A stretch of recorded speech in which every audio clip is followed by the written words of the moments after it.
Hey guys, Taylor here at Tailmaker, going extra scrappy today, even by my standards. Got a few minutes to kill here, so I thought I'd just fire up a quick little video here. The thing I wanted to talk about today that's been on my mind a little bit is what is the true cost of outsourcing? And the reason I bring this up is because you've probably seen that Kevin Whelan and I have been doing the Two Marketers and a Co-working podcast. I've been overseeing a lot of the production on that, and it's a pretty heavy lift. Obviously, we use AI, ChatGPT, we use a lot of AI tools, built out some pretty rigid, defined standard operating procedures and processes and things like that to help us get it done as efficiently as possible. But it made me think about the true cost of outsourcing quality work. And I think now more than ever, as AI becomes more prevalent, people think that you should just be able to outsource quality really cheaply, but I don't quite think that's the case still, and here's why.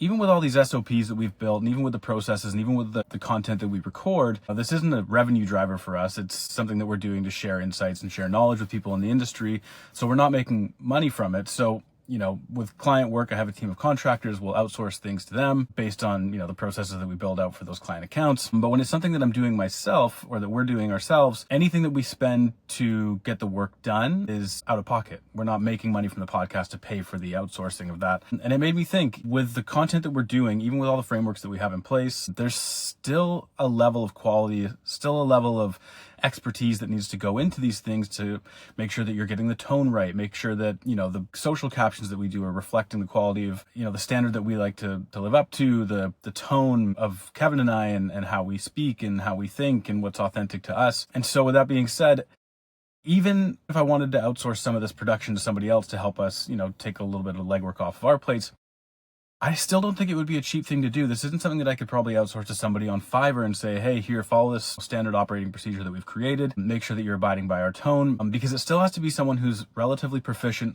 with writing, who understands the tone, who kind of gets the nuances of the industry, who can identify what the right clips should be, what are the highlights, what are the key points, what are the most important elements that we want to put out there to people. And so this comes to mind for me because, I start to think of how much are we willing to invest right now in a non-revenue driving initiative to get the work done. And for me right now, to be able to get the quality that I'm doing by kind of getting scrappy and doing the legwork myself, it still wouldn't be cheap. So that made me think about the fact that, if you're thinking about doing content, but you're thinking about outsourcing it, even, with AI or whatever it might be, if you're thinking about outsourcing that to somebody, they still have to be relatively good, and relatively good doesn't necessarily come relatively cheap.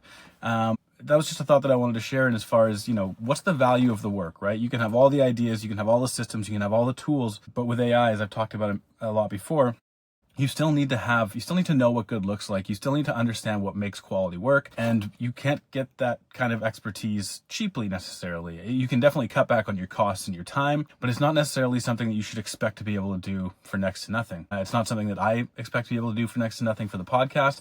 And then maybe as it grows, if it starts to generate revenue, it'll be something where, we'll feel more comfortable outsourcing, or if our workload gets even heavier, it'll be worthwhile. But in the meantime, it's something that I'm keeping close to the chest because I want to make sure that that quality remains there. I want to make sure that tone is met. I want to make sure that everything we're doing is dialed. And even with the systems that I've got in place, I would still need someone who's really, really good at what they do to bring that all to life for us in a way that, meets our standards. So just a thought, content obviously is incredibly powerful. There's a lot of tools out there, AI and otherwise, that make content a lot easier to produce at scale, but there still needs to be an operator, if you will, behind it who understands what they're doing to make sure that they can deliver the high quality that you want. So my point here being, don't let AI trick you into thinking that everything can be done well and cheap. It can't necessarily. It can be done cheaper, and it can be done faster, and it can be done at scale, but it's not necessarily going to be something that you can just spend a very small amount of money on.